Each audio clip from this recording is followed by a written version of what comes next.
Exercise number 1.3 question number 1 which of the following matrix. हम सवाल read करने लगे हैं। Are conformable for addition. सवाल में कहते हैं विच ऑफ फॉलोइंग मैट्रिक्स, ये तमाम कालबों में से are conformable for addition, conformable खासियत रखता है फॉर एडिशन जमा के लिहाज से। सवाल कहता है कि इनमें से सारे कालबों में से कौन जमा की खासियत रखता है। अब जमा की खासियत कैसे रखता है?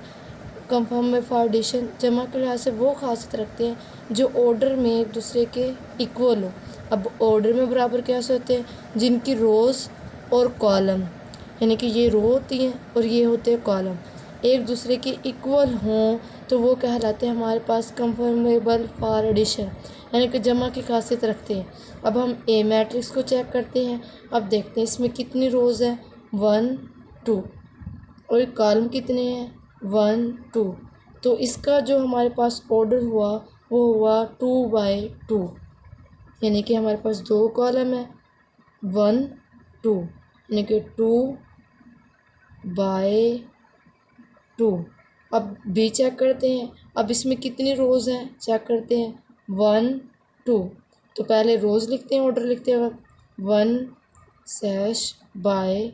अब इसमें कॉलम देखते हैं, सॉरी भाई, इसमें कितनी कॉलम है, रोज़ है 2 और कॉलम कितना है 1। तो पहले रोज़ को काउंट करते हैं, 1 2, तो 2/, अब कॉलम कितना है इसमें 1, तो इसका ऑर्डर होगा 2/1। अब सी को चेक करते हैं, हमारे पास इसमें कितनी रोज़ है, 1 2 3, 3/, और अब इसमें कॉलम कितने हैं, 1 2, तो 3/2। इसका यानी कि मर्तबा हुआ 3/2, क्योंकि पहले हम रो लिखते हैं फिर हम कॉलम लिखते हैं। इसी तरीके से डी का चेक करते हैं हम, हमारे पास डी कैसे है। अब इसको हम ऐड कर लेते हैं, पहले ऐड करते हैं। अब इसमें देखते हैं डी मैट्रिक्स अगेन लिखते हैं। अब इसको कहते हैं 2 + 1, 2 और 1 को ऐड करते हैं, 3 हो गया, यानी कि जमा किया 2 और 1 को, हमारे पास 3 हो गया। नीचे हमारे पास है 3। तो डी का जो अब हमारे पास ऑर्डर चेक करना है, यानी कि डी का कालिब का मर्तबा क्या है, 2 रो है इसमें और 1 कॉलम है, यानी कि इसको पहले रोज़ लिखते हैं, डी ऑर्डर लिखते हैं, देखते क्या होता है। इसके हमारे पास 2 रोज़ है, तो 2/, डाला 1, यानी कि 2/1, यानी कि इसका जो ऑर्डर होगा 2/1। इस तरीके से ई का चेक करते हैं। ई का हमारे पास कैसे है, इसमें भी हम रो को काउंट करेंगे, 1 2, पहले रो लिखी हमने /बाय, और इसी तरीके से अब हम कॉलम देखेंगे 1 2, तो इसको कॉलम भी 2 है, तो हमारे पास इसको ऑर्डर को 2/2, यानी कि इसका मतलब 2 हो गया। इस तरीके से एफ को हम पहले करेंगे। इसे सिंपली मैट्रिक्स में जो इसकी एंट्रीज़ है उसको हम सिंपलीफाई करेंगे। एफ इक्वल, इसको गेन लिखते हैं हम 3। अब 1 + 1, अब एक में एक जमा किया जाएगा, 2 हो गया। अब 3 जमा 2, यानी 3 + 2, ये 5 हो गया हमारे पास। 2 - 4, 2 + 1, यानी कि 2 और 1 को जमा कर 3 हो गया। अभी हमने सिंपलीफाई की सारी एंट्रीज़ को, जो हमारे पास नंबर्स थे सारे नंबर्स को हमने सिंपलीफाई किया। अब इसको ऑर्डर चेक करते हैं। इसमें 1 रो है, सेकंड रो है, ये 3 रो, यानी कि हमारे पास हमने काउंट किया 3 रोज़ है हमारे पास, 3। अब ऑर्डर लिखने लगे हैं, यानी कि मर्तबा बाय। अब हमारे पास इसमें कॉलम चेक करते हैं, 1 2, यानी कि हमारे पास इसका ऑर्डर। अब हम देखते हैं ये कन्फर्मेबल फॉर एडिशन, यानी कि जमा की खासियत कौन कौन सी, जिनके हम अब देखते हैं ऑर्डर इक्वल है, वो एक दूसरे की कन्फर्मेबल फॉर एडिशन है, यानी कि जमा की खासियत रखते हैं। अब ऑर्डर चेक करते हैं, 2/2 है, ये 2/1, यानी कि एक दूसरे के लिहाज से जमा के लिहाज से खासियत नहीं रखते। इस तरीके से ए का बी के लिहाज से नहीं रखता, ये 3/2 है, ये 2/2 है, तो ये सी के लिहाज से भी नहीं रखता। तो हम चेक करते हैं, ये ए इक्वल टू किसके हो गया, ई के, क्योंकि देखेंगे हम ये भी, इसका भी ऑर्डर, यानी कि इसका 2/2 है मर्तबा, इसका मर्तबा भी क्या है 2/2, यानी कि ए जो जमा खासियत रखता है वो ई के लिहाज से है, यानी कि एडिशन जो इसकी कंफर्मेबल जो एडिशन है वो ए का ई के लिहाज से है, यानी कि जमा खासियत जो ए रखता है वो बी के लिहाज से। अगला नेक्स्ट चेक करते हैं। बी हमारे पास 2/1 यानी कि इसका कालब का मरतबा ऑर्डर 2/1 है। अब दूसरा चेक करते हैं। अब इसको हम इस इंट्रीज को जो हमने डी का इंट्री को सिंप्लीफाई किया था इसको ऑर्डर बना था 2/1 यानी कि जो हमारे पास बी जमा खासियत रखता है वो डी के लिहाज से रखता है क्योंकि इन दोनों का ऑर्डर है बी का और डी का वो इक्वल यानी कि इसको अलग से फिर से लिख लेंगे ये 1 ये 2। अब देखते हैं ये बी खासियत कह सकते हैं 2/1 तो ये बी इक्वल टू अब इसको ऑर्डर इसके साथ मैच करता है बी इक्वल टू डी। इस तरीके से सी का चेक करते हैं। सी का जो हमारे पास ऑर्डर आया है सी का ऑर्डर आया है वो 3/2 है। सी का ऑर्डर हमारे पास क्या है 3/2 है। तो हम चेक करते हैं किसके लिहाज से हमारे पास पहले ए भी हो गया बी भी हो गया डी भी हो गया और ई भी। अब हमारे पास जो बचा हुआ वो एफ बचा हुआ है तो हम देखेंगे इसका ऑर्डर और मर्तबा यानी कि है जो 3/2 है तो एफ़ का भी जो मर्तबा है 3/2 है यानी कि ये हमारे पास जो 3 वाला है इक्वल यानी कि जमा खासियत कंफर्मेबल जो फॉर एडिशन आया है वो देखते हैं वो सी इक्वल टू एफ यानी कि जो हमारे पास ए जमा की खासियत रखता है ई के लिहाज से बी कालब जो जमा की खासियत रखता है डी के लिहाज से सी कालब जमा की खासियत रखता है एफ के लिहाज से। Question number 2 find additive inverse. हमारे पास ए मैट्रिक्स है इसका एडिटिव इनवर्स यानी कि जमी माकूस मालूम करना है। अब किसी भी मैट्रिक्स का जमी माकूस कैसे मालूम कर सकते हैं। जो जमी माकूस होता है वो ज़ीरो यानी कि इस मैट्रिक्स का जवाब ज़ीरो होना चाहिए। अब हम इसका जवाब ज़ीरो कैसे लेके आएंगे। ए में कोई चीज़ ऐसे प्लस की जाए कि हमारा जवाब ए में कोई शय ऐसी प्लस की जाए कि हमारा आंसर ज़ीरो आए। अब ए में हम क्या ऐड करेंगे कि हमारा आंसर ज़ीरो आए। ए में हम अगर माइनस ए ऐड करें तो हमारा आंसर ज़ीरो आएगा तो ये हमारे पास एडिटिव इन्वर्स बन जाएगा। अब ए का एडिटिव इन्वर्स यानी कि जमी माकूस मालूम करना है तो ए हम अगेन ये मैट्रिक्स लिखेंगे ए 2 4 -2 1 इसका एडिटिव इन्वर्स माइनस से हम कह रहे हैं तो माइनस ए लिखा जब माकूस। अब ये जो हमारे पास माइनस की वजह से 2 पॉजिटिव है तो नेगेटिव 2 हो जाएगा। ये हमारे पास माइनस का 2 है तो एडिटिव इन्वर्स ये माइनस है माइनस की वजह से ये हमारे पास साइन अब पॉजिटिव 2 हो जाएगा। अब ये पॉजिटिव 4 है ये हमारे पास नेगेटिव 4 हो जाएगा। ये हमारे पास 1 है तो ये हमारे पास -1 हो जाएगा यानी कि 2 था -2 हो गया ये 4 था -4 हो गया -2 था 2 हो गया ये 1 था -1 यानी कि माइनस ए का एडिटिव इन्वर्स है यानी कि जमी माकूस है यानी कि बी में कोई चीज़ ऐसी जमा जैसे हमारे पास ये बी मैट्रिक्स है इसे 1 0 -1 2 -1 3 3 -2 1 ये हमारे पास बी मैट्रिक्स है जो ऑलरेडी हम पहले लिख चुके हैं। इसका भी हमने जमी माकूस यानी additive inverse find additive inverse of B का एडिटिव इन्वर्स फाइंड करते हैं तो कैसे करेंगे। अब हम चेक करेंगे बी का एडिटिव इन्वर्स कैसे बनेगा। एडिटिव इन्वर्स का मैं पहले बता चुकी हूँ आंसर हमारे पास ज़ीरो होना चाहिए यानी कि बी प्लस कोई चीज़ ऐसी जमा की जाए जो इक्वल टू इसका आंसर ज़ीरो होना चाहिए। बी में ऐसा क्या ऐड किया जाए क्या की जाए जो हमारे पास इसका जवाब ज़ीरो आए तो एडिटिव इन्वर्स यानी कि जमी माकूस कहलाता है। तो बी में मैंने माइनस बी ऐड किया तो इसका आंसर ज़ीरो आ गया।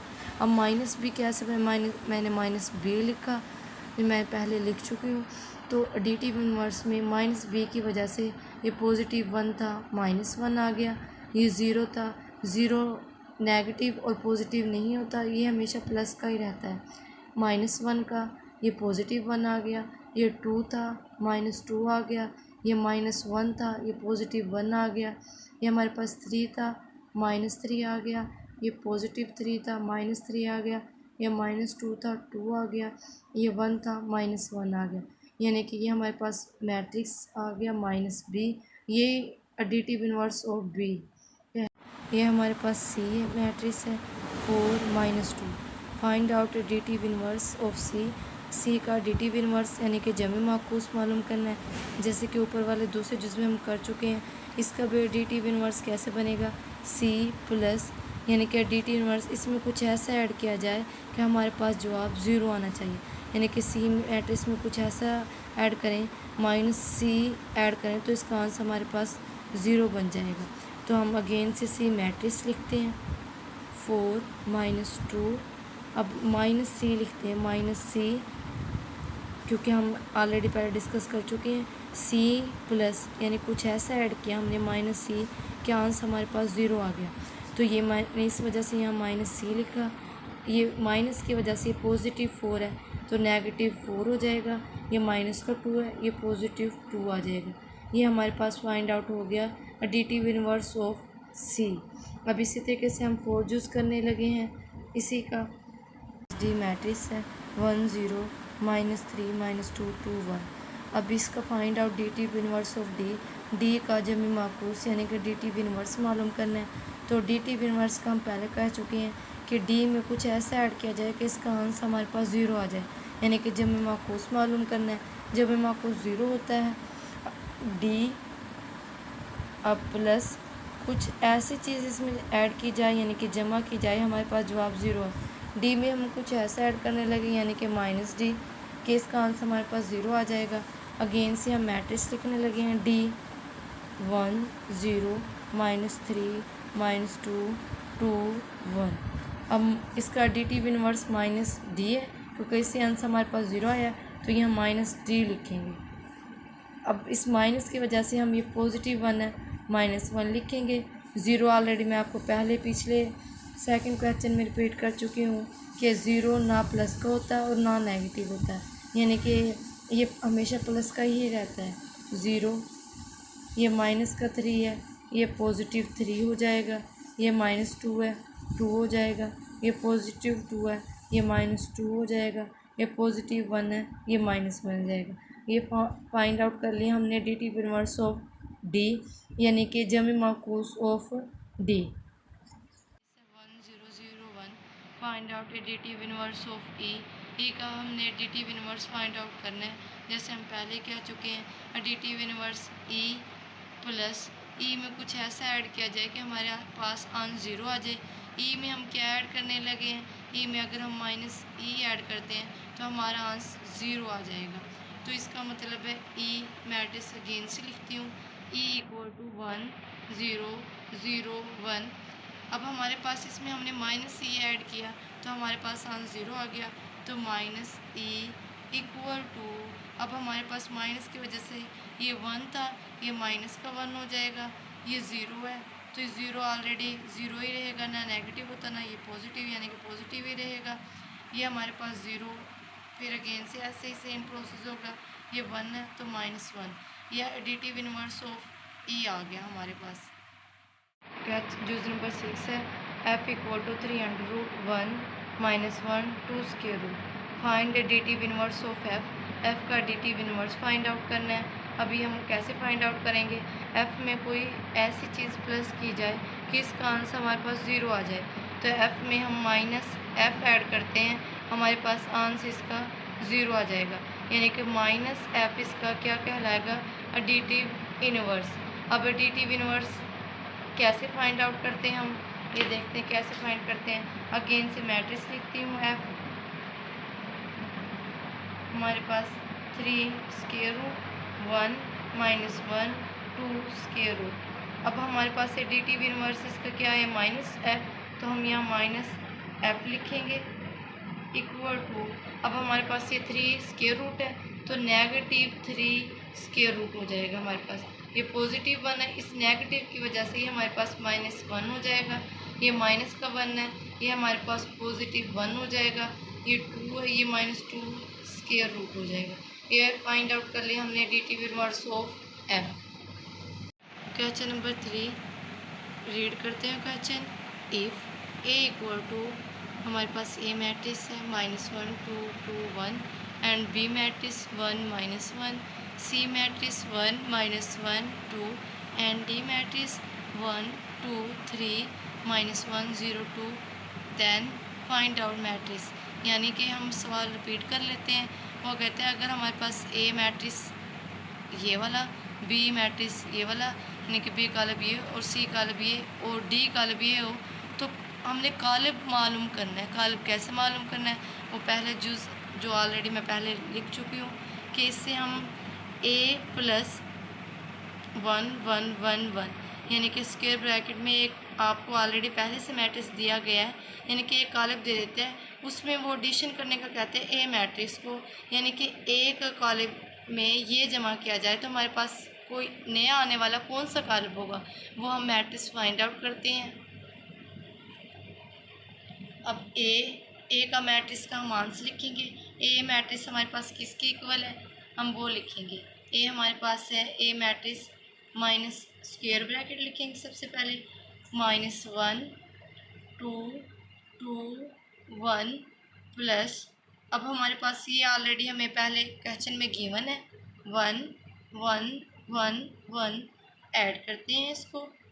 अब पहले वाले से ऐड होगा, यानी कि फर्स्ट होगा, फर्स्ट नंबर फर्स्ट एंट्री से ऐड होगा। ये -1 दरमियान में प्लस का निशान है तो प्लस, अब 1। अब सेकंड एंट्री है तो फर्स्ट रो की सेकंड एंट्री दूसरे कॉलम की फर्स्ट रो की सेकंड एंट्री से ऐड होगी तो 2 + 1। इसी तरीके से सेकंड रो की फर्स्ट एंट्री, इसकी भी सेकंड रो की फर्स्ट एंट्री 2 + 1। इसकी सेकंड रो की हमारे पास सेकंड डिजिट्स है, यानी कि नंबर है, और इस मैट्रिक्स का भी सेकंड रो का सेकंड डिजिट्स है 1 + 1। अब ऐड करते हैं -1 और +1, -1 और +1 0, 2 + 1 3, स्क्वायर ब्रैकेट डालते हैं 2 + 1 3, 1 + 1 2, यानी कि हमने मैट्रिक्स फाइंड आउट कर ली, ये हमारे पास आंसर आ गया। इसी तरीके से हम दूसरा इसका जूस फाइंड आउट करने लगे हैं, b + -2 3, हमारे पास b + -2 3, यानी कि हमारे पास b में हमने ये ऐड करना। अब ऊपर देखते हैं हम, हमारे पास बी मैट्रिक्स क्या है, हमारे पास बी मैट्रिक्स है 1 -1। अब ये B matrix plus next matrix जो गिवन है वो ऐड करना है हमने।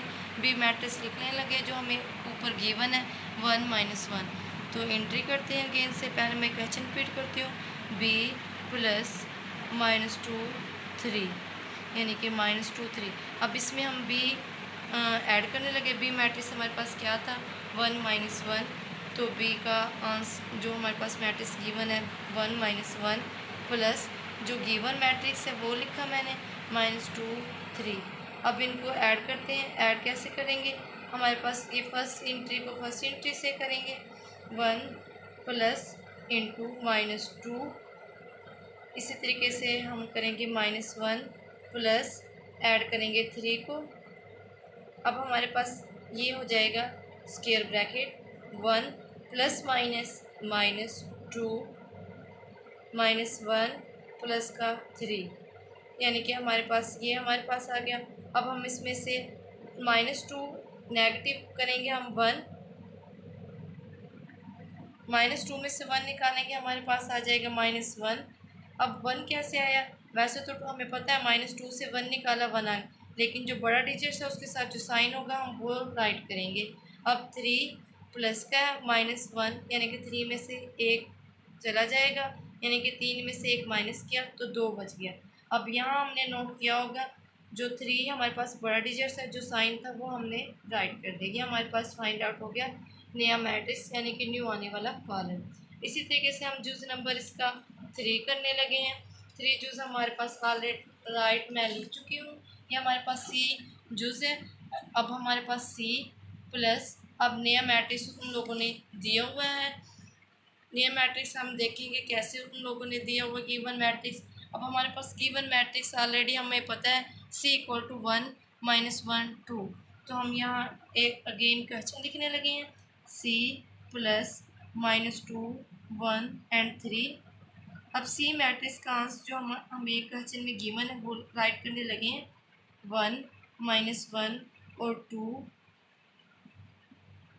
प्लस ये गिवन क्वेश्चन में 1 3, यानी कि इन दो को ऐड करने लगे हैं। ऐड करने का मेथड आप लोग पहले ही सीख चुके हैं कि अब फर्स्ट इंटू को फर्स्ट इंटू से ऐड करना है, 1 प्लस इंटू -2। अब सेकेंड इंटू को सेकेंड से, -1 प्लस का 1। थर्ड इंटू को थर्ड इंटू से, 2 प्लस 3। अब हमारे पास गिवन मैट्रिक्स आ जाएगा। अब 1, अब ये प्लस माइनस, अब हम इसको साइन, ये सॉरी भी नेगेटिव हो जाएगा, प्लस माइनस -2, ये माइनस का 1 और 1 ये कैंसिल आउट हो जाएगा, 0। 3 प्लस का 2 ये हमारे पास हो जाएगा 5। अब आप हमने ऑलरेडी पहले सीख चुके हैं कि -2 में से 1 हम माइनस करेंगे तो 1 आ जाएगा। साइन मैं पहले ही बता चुकी, जो बड़ा डिजिट्स के साथ जो साइन होगा वो राइट करेंगे, यानी कि बड़ा डिजिट्स में से -2 है तो माइनस का 1 आ जाएगा, क्योंकि -2 से 1 निकाला 1 आ जाएगा। लेकिन साइन जो बड़ा डिजिट्स के साथ होगा वो राइट करते हैं, ये 0 ये 5। ये हमारे पास न्यू जो मैट्रिक्स है वो फाइंड आउट हो गया। इसी तरीके से हम इसका फोर यूज़ करने लगे हैं। Question number 4, D plus given matrix है हमारे पास 0 1 0 2 0 1। ये मैट्रिक्स गिवन है क्वेश्चन में। D matrix again question repeat करती हूँ, यहाँ राइट कर लेते हैं एक बार, 0 1 0 2 0 1, यानी कि डी से ऐड करते हैं। डी मैट्रिक्स क्वेश्चन में गिवन है। डी हमारे पास क्या है, 1 2 3 -1 0 2। यहाँ राइट करती हूँ, मेरे पास जो डी मैट्रिक्स में मुझे गिवन है, 1 2 3 -1 0 2, प्लस करती हूँ मैं इसके साथ 0 1 0 2 0 1। मैं इसको ऐड करती हूँ। ऐड करने का मेथड हम पहले ही ऊपर क्वेश्चन में सीख चुके हैं। 1 प्लस 0 फर्स्ट इंट्री को फर्स्ट के साथ, सेकंड इंट्री को सेकंड के साथ, 2 प्लस 1 3 प्लस थर्ड इंट्री को थर्ड के साथ, -1 प्लस 2। इसी तरीके से सेकंड रो की सेकंड एंट्री, सेकंड मैट्रिक्स की सेकंड एंट्री, इसी तरीके से फर्स्ट मैट्रिक्स की थर्ड एंट्री 2 है, प्लस अब हमारे पास सेकंड मैट्रिक्स की एंट्री 1 है। ऐड करते हैं, 1 प्लस 0 1 आ जाएगा हमारे पास स्क्वायर ब्रैकेट, 2 प्लस 1 3 आ जाएगा, 3 प्लस 0 3 आ गया, 2 -1 ये हमारे पास 1 आ जाएगा। और साइन हमेशा वो रहेगा जो बड़े डिजिट्स के साथ है। बड़ा डिजिट्स आप देख ही चुके हैं, 2 है तो पॉजिटिव 1 है, तो वो राइट ना करो, कर लो, कोई फ़र्क नहीं होता। इस वजह से मैं राइट नहीं कर रही। इस वजह से 0 प्लस 0 0 हो जाएगा, 2 प्लस 1 3 हो जाएगा, ये 2 प्लस 1 3 हो जाएगा। ये हमारे पास करने लगे हैं, 2 को मल्टीप्लाई करेंगे ए मैट्रिक्स से।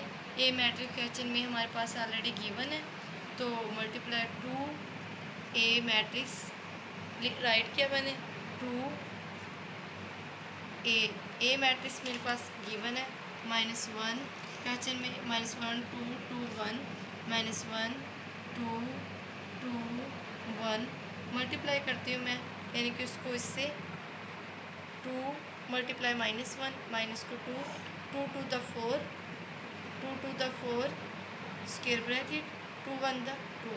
ये हमारे पास क्वेश्चन फाइंड आउट 2 ए आ गया हमारे पास से। यार question number 6, -1 multiply by B. -1 को बी मैट्रिक्स से मल्टीप्लाई करते हैं। बी मैट्रिक्स हमारे पास क्वेश्चन नंबर 3 में गिवन है, ये हम देखते हैं।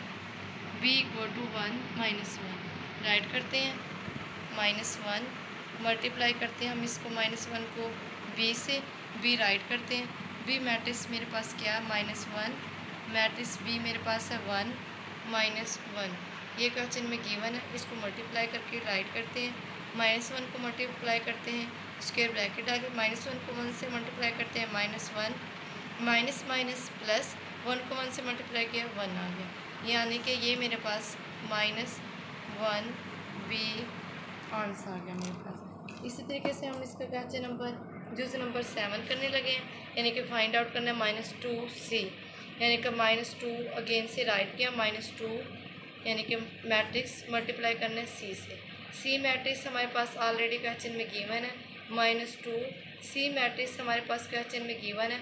ये देखते हैं हमारे पास सी मैट्रिक्स क्या है। सी = 1 -1 एंड 2 राइट करते हैं हम इस क्वेश्चन में। 1 -1 एंड 2 मल्टीप्लाई करते हैं हम इसको। 2 -2 को मल्टीप्लाई करते हैं 1 से। 2 1 दा 2 स्क्वायर ब्रैकेट डालें plus minus minus minus minus plus right नहीं करते क्योंकि प्लस को लिखो ना लिखो कोई इसका बेनिफिट भी नहीं है, तो हम राइट नहीं करें। -1 को 1 से, -2 को 1 से मल्टीप्लाई किया -1 से, माइनस माइनस प्लस 2 1 दा 2 प्लस माइनस माइनस 2 2 दा 4, यानी कि हमारे पास ये आंसर आ गया -2c। इसी तरीके से हम इसका नेक्स्ट जूस हम इसका 8 जूस फाइंड होगा 3d, यानी कि d 3 को मल्टीप्लाई करना है d मैट्रिक्स से। 3 राइट करते हैं हम इधर। d मैट्रिक्स हमें क्वेश्चन में गिवन है 1 2 3 -1 0 एंड 2 मल्टीप्लाई करते हैं हम इसको। 3 स्क्वायर ब्रैकेट डालें 3 1 दा 3 3 2 दा 6 3 3 दा 9 प्लस माइनस माइनस 3 1 दा 3 3 multiply by 0 something multiply by 0 0 he answer आता है हमारे पास 0 3 2 दा 6, यानी कि हमारे पास जो ये मैट्रिक्स आया है ये 3d आ गया। इसी तरीके से हम क्वेश्चन नंबर जो इसका जूस नंबर 9 है वो फाइंड आउट करने लगे हैं, यानी कि हमने 3c फाइंड आउट करना है, या मैं राइट करूँगी 3। नेक्स्ट c मैट्रिक्स मुझे क्वेश्चन में गिवन है c = 1 -1 एंड 2। नेक्स्ट राइट करती हूँ मैं 1 -1 एंड 2 इक्वल टू 3 को मल्टीप्लाई करते हैं स्क्वायर ब्रैकेट डालें 3 1 दा 3 प्लस माइनस माइनस 3 1 दा 3 प्लस प्लस प्लस 3 2 दा 6, यानी कि हमारे पास 3 मैट्रिक्स आ गया 3 -3 एंड 6। इसी तरीके से हम क्वेश्चन नंबर 4 की जानिब चलते हैं। Question number 4 find addition and subtraction of matrix. आसान लफ्ज़ों में इसको रीड करते हैं। वो कहते हैं हमारे पास जमा और तफरीक काल्बों की मालूम करें, काल्बों की जमा और तफरीक मालूम करें। तो हमारे पास क्वेश्चन नंबर 4 में जुज़ नंबर 1 गिवन है, अब देख चुके हैं। हमारे पास सबसे पहले बड़ी ब्रैकेट है और उसके बाद स्क्वायर ब्रैकेट है 1 0 0 1 प्लस 0 2 3 एंड 0, फिर हमारे पास स्क्वायर ब्रैकेट है, फिर बड़ी ब्रैकेट है प्लस, फिर स्क्वायर ब्रैकेट है 1 1 1 एंड 0। आपके पास एक क्वेश्चन होगा क्या ये प्लस करने का भी कोई रूल होता है? जी बिल्कुल, ये रूल होता है। कैसे? क्योंकि इस क्वेश्चन में हम इन दो को सबसे पहले सॉल्व करेंगे, यानी कि जैसे हम क्वेश्चन नंबर 3 में ऑलरेडी पहले सीख चुके हैं इनको ऐड करना, तो इन दोनों मैट्रिक्स को ऐड करेंगे, स्क्वायर ब्रैकेट डालेंगे 1 फर्स्ट इंटू फर्स्ट एंट्री से ऐड करेंगे, यानी कि फर्स्ट मैट्रिक्स की फर्स्ट एंट्री को सेकंड मैट्रिक्स की फर्स्ट एंट्री से ऐड करेंगे 1 प्लस 0। इसी तरीके से मैट्रिक्स 0 को हम 2 से ऐड करेंगे 0 प्लस 2।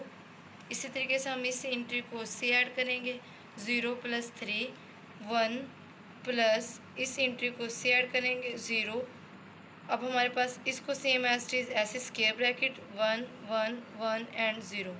इसको पहले सोल्व करते हैं हम, इसको ऐड करते हैं हम 1 plus 0 1 2 plus 0 2 3 plus 0 3 1 plus 0 1 plus square bracket 1 1 1 and 0। अब हम इन दो को ऐड करने लगे हैं, यानी कि इस मैट्रिक्स को और इस मैट्रिक्स को। इस तरीके से हम 1 को ऐड करेंगे 1 एंट्री से, 2 को ऐड करेंगे 1 से, इसी तरीके से 3 को ऐड करेंगे 1 से, 1 को ऐड करेंगे 0 से।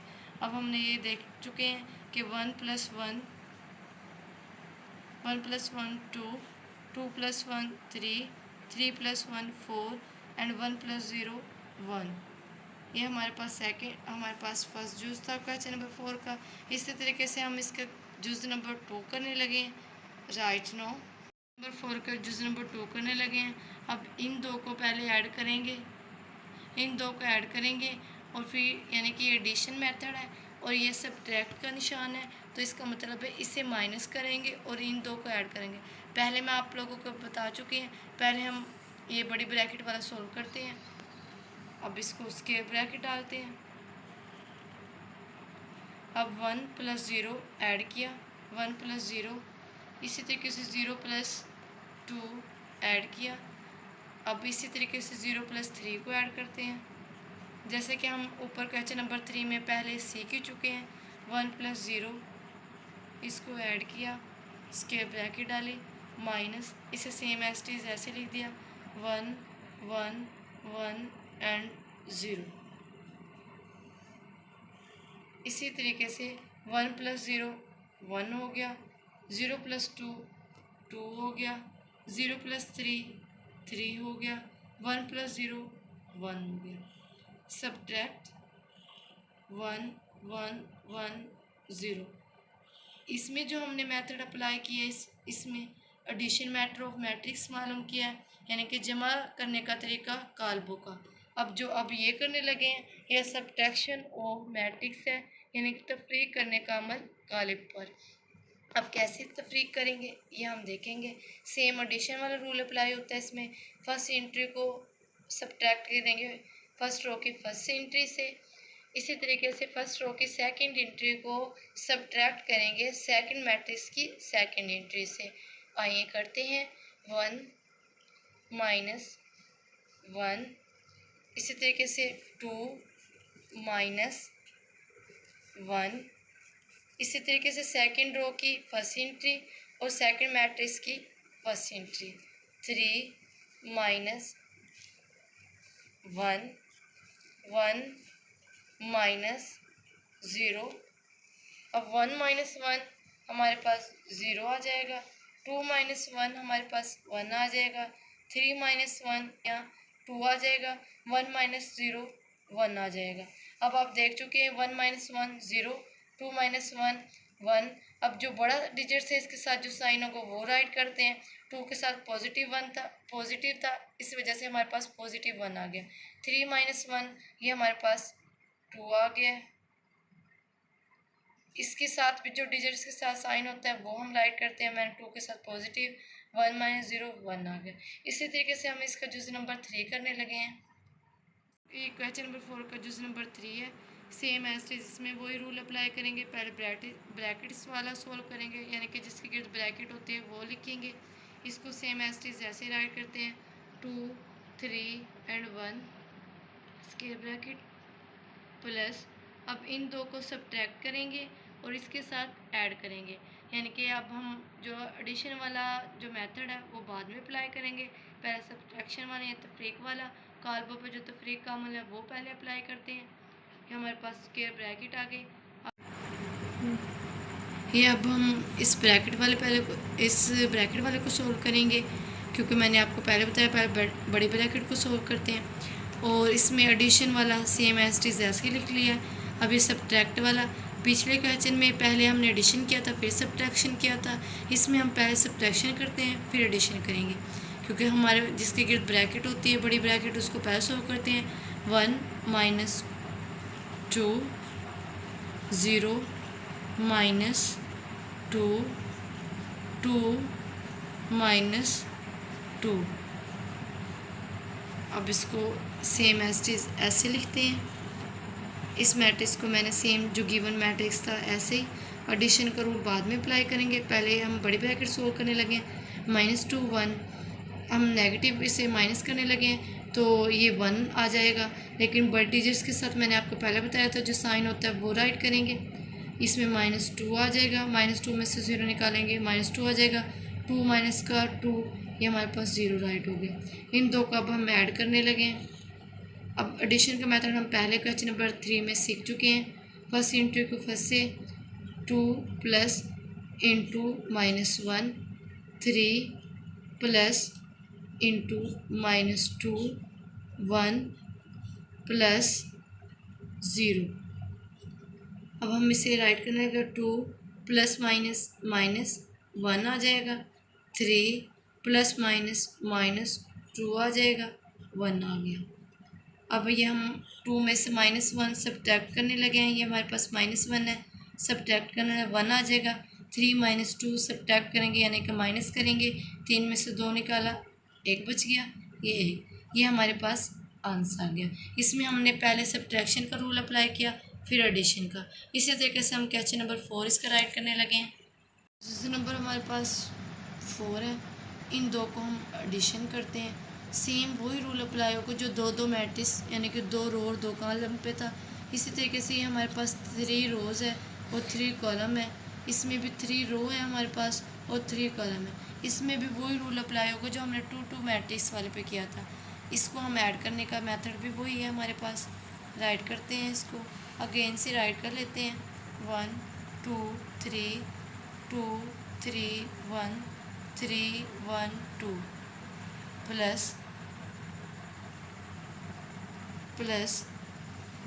अब हमारे पास 1 0 -2 -2 -1 0 0 2 एंड -1। इन दो को ऐड करते हैं।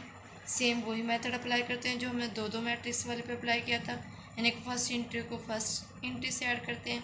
1 + 1 2 को हम 0 से ऐड करेंगे, 2 2 + 0। इसी तरीके से 3 प्लस इंटू -2। इसी तरीके से सेकंड रो को सेकंड रो से ऐड करेंगे, 2 प्लस इंटू -2।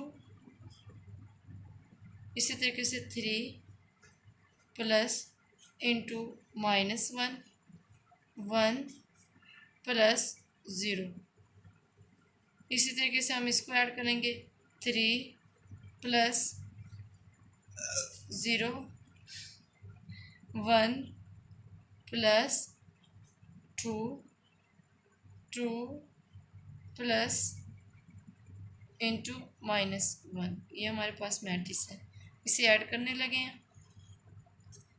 अब 1 + 1 2 हो जाएगा हमारे पास, 2 + 0 2 हो जाएगा, 3 प्लस माइनस 2 हो जाएगा ये हमारे पास। अब ये 2 प्लस -2 3 प्लस -1 1 + 0 1 हो जाएगा, 3 + 0 3 हो जाएगा, 2 + 1 3 हो जाएगा, 2 प्लस -1। ये 2 सेम एज 2 आ गया, ये 2 एज सेम एज 3 - 2 1 आ गया, 2 - 2 ये कैंसिल आउट हो गया, 0 आ गया, ये 3 - 1 2 आ गया, ये हमारे पास 1 आ गया, ये हमारे पास 3 राइट कर लिया, ये सेम 3 हो गया, 2 - 1 ये 1 आ गया। ये हमारे पास क्वेश्चन नंबर 4 कंप्लीट हो गया है। अगर और कोई क्वेश्चन हो या कोई इशू हो तो आप प्लीज़ कमेंट पे, इंशाल्लाह I will explain you in the next video.